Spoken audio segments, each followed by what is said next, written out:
What's up, everybody? Welcome into the channel. Today's video, man, this could be a game changer for this channel, well, for me and for my Jeep, basically. Have you ever done one of those things where you're just like, I got like a list of things that I'm going to do, especially like to a vehicle. You got like your mod list, right? You got to do this to get to this level, to get to this, to get to that level.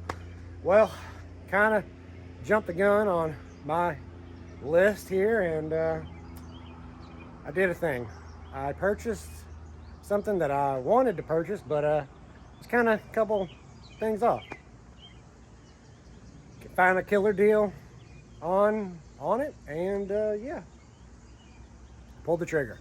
So let's just go ahead and show you. I'm sure you already know by the title. I haven't titled it yet, but you know what's going to happen. So I'll just show you. All right, so went on Northridge 4x4 and grabbed me a set of 40-inch 1350 17 Nitto Trail Grapplers. So I've been wanting Nittos since I got my 37-inch tires, my Maxes. I'm one of those people that like to change it up. I like to try different brands and, different tires and BFGs and Nitto and Maxxis and Toyo, Yokohama, whatever. I like to see what's out there. Swampers, I've had them all.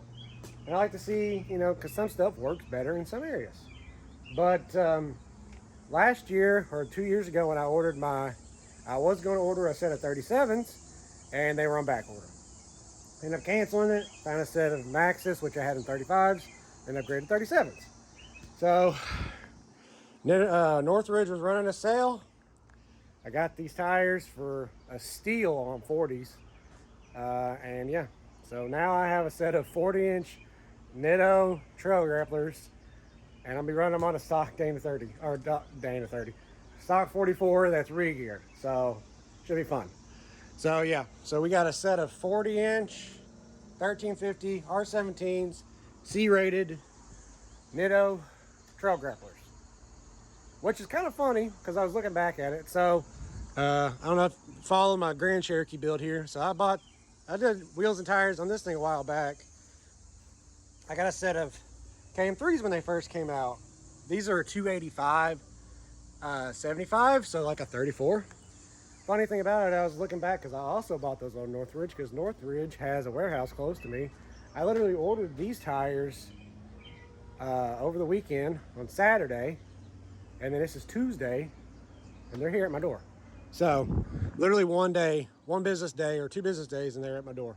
But anyways, I was looking at those BFGs, and those cost me almost the same amount as these did back in then. So that was during COVID times. The BFGs are also very expensive. So it's pretty crazy. A 285 and a 40 1350. Almost the same. So what's going to happen is, it's Tuesday, and I'm going to take it to Kent at Off-Road and Overland up there, and he's going to do it for me just like he's done all the rest of my wheels and tires lately. He's actually in Colorado right now. This will be a while before it happens. I'm just going to, I just got him, so I wanted to make the reaction to get him, but we're going to, I could have put him on my Method bead locks, but my bead locks need some help. So we're going to just put them back on these bead grips for a while. They're 9. They're the same width, so shouldn't be losing anything width-wise.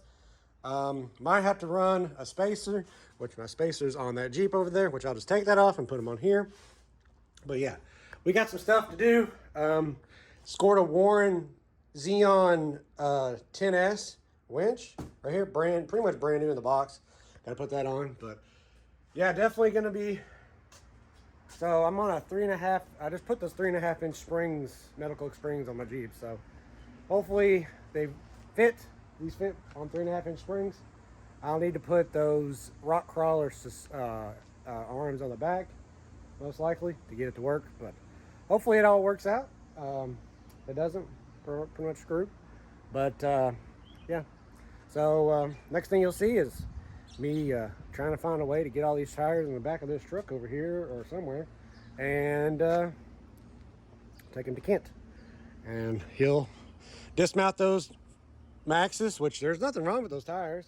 They got a good deal on these Nittos. So those Maxxis are already sold, and then sold those so I can make my money back on these. So I'm not out a ton of money.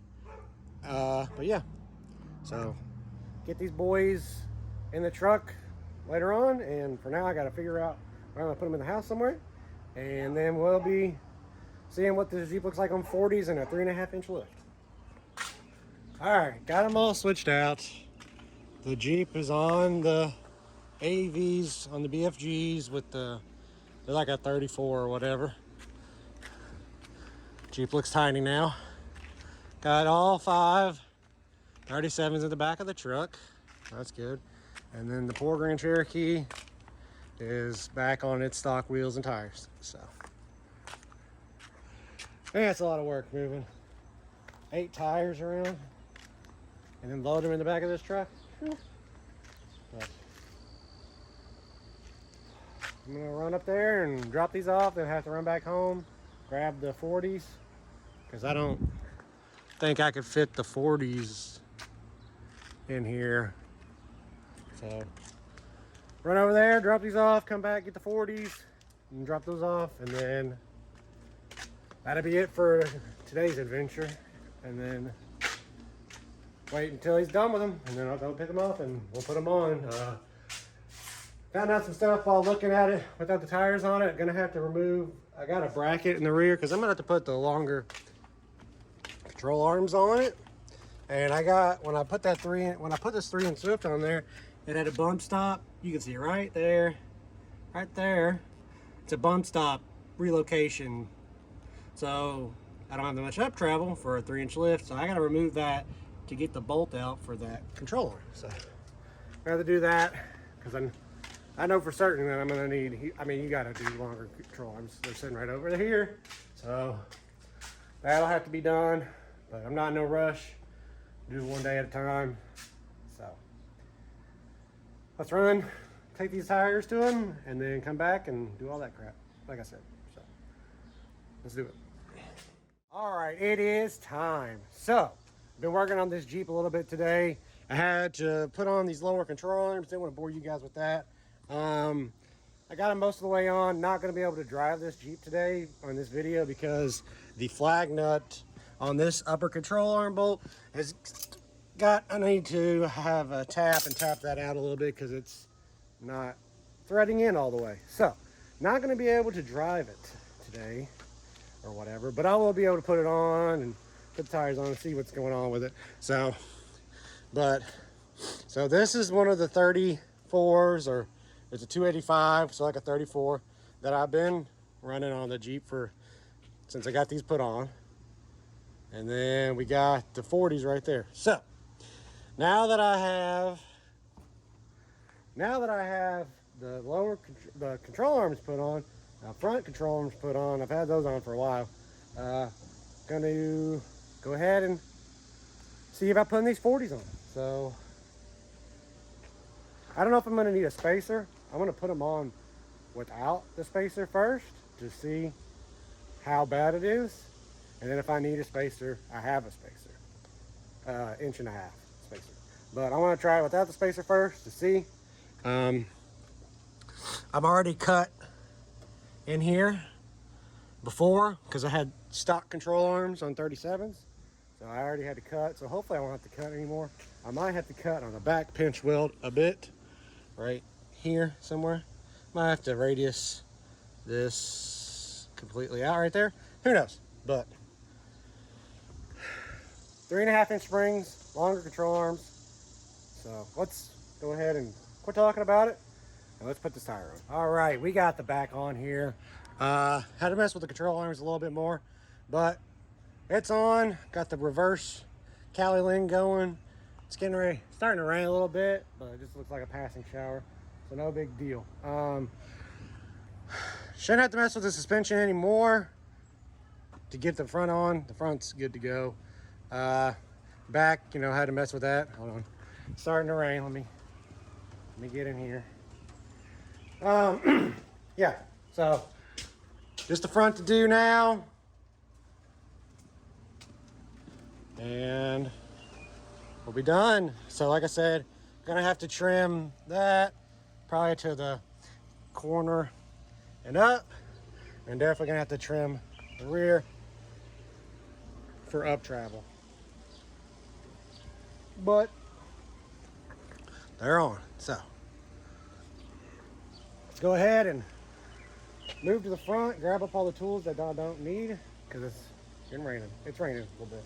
So let's grab all the tools I don't need, put them back in the house, in the garage, and then we'll jack up the front and put the front on there, and then we'll be done. Like I said, I can't drive it, so right now I'm gonna have to figure out a tap situation for that bolt, that wing nut bolt, the one that goes in your frame. I'm gonna have to figure out a situation for that, but get them put on, and then we'll measure it to see how much lift we got on, how much lift we got out of these tires, and then let's see if it'll fit in the house, because that's gonna be another next thing that's worrisome, is if it's gonna fit in the garage. But enough talking, let's go ahead and put this front on.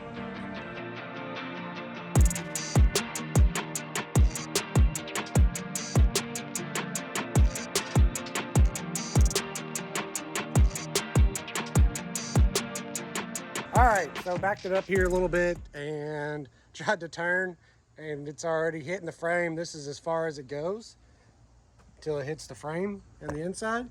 So gonna have to put those 1.5 inch spacers. I took off the Grand Cherokee, put them on here. Unfortunate, didn't want to do that because that just puts more leverage on my hub assemblies in the front, my wheel bearings, which are already gonna be begging for their lives with these ginormous tires. But we're gonna have to do, because it won't turn. This is literally it right here. So gonna have to do that. I can't drive it right now anyways. I got to get that flange, the nut that goes in the frame. I have to get that fixed so I can put that one control arm bolt in all the way. But it's kind of got like a slope to it. It's taller up at the top than at the bottom, at the front. The back is taller than the front. Slope down. I don't have nothing in the back, so you know, when I put tools and stuff, I guess it'll lower it. But definitely gonna have to do that. I'm gonna move it. It's gonna take me a couple tries to get it to move, but I want to get it out here and get some pictures and stuff of it, because you know, it's a big thing. So that's what I'm gonna do. Just thought I'd let you know that wheel spacers are going to be in need. So 3.5 inch lift, it does fit, but you're going to have to trim, and you're going to have to use wheel spacers, because like I said before, I've already trimmed in here. I've already cut my ruby rail back because it was like stuck out like that far when I did the 37s on 3 inches of lift. So let's I want to get in a good angle so I can take some pictures of it, and then we'll put it in the house. If it goes in there, it should. And that'll be it for this one. So let's go ahead and get a good angle on it and take some pictures.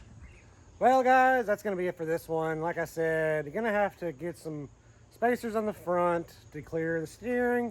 Gonna have to cut some more in the rear. I know for sure I'm gonna have to cut some more in the rear for up travel. Gonna have to get that flange nut tapped so I can put the control arm bolt in there for good. Other than that, we'll just have to see how this works. I got 538s, you know, in this Jeep, so we'll just have to see. Power steering, it's probably going to be a problem. You know, all the stuff's going to be a problem. Power steering is going to need to be upgraded now. You know, luckily I already got the metal cloak steering, heavy duty steering, so that's good. I already got the Dynatrack ball joint, so that's good. I already got the anti-rock, so that's good. I already got the front drive shaft upgrade, that's good. I probably need to do the rear drive shaft now. Did all control arms now, so I have all control arms that are used. I probably need to go ahead and try to find or buy a new set, but I really just need to start saving for 60s, some custom built or some crate 60s. That way I can just put it, you know, they use the stock control arm or your control arm point and stuff like that. I'm just gonna run the coils and stuff because I like this look. I like the low, and I like the wide. So I don't want it to be too tall, and I don't want it to be too small. This is good. I like the proportions of the wheel gap here. That's why I ran these fenders, because if the wheel gets in here, you know, that's not going to care. It's not metal or nothing. So, you know, up travel, I'll have to limit. If I can have to limit, I'll limit it. But, you know, I like the look. The look is where it's at. So, but anyways, hit that like button if you like this content. Comment down below if you got any questions. Share it, you know, do all that crap. And subscribe if you haven't already. But so this is going to be, from now on, we're going to be testing out the waters here to see how these 40s hold up on these Dana 44s. So could be interesting the next couple times we take it out. So, but like I said, I gotta do some stuff before that happens. Thanks for watching, and we'll see you in the next one.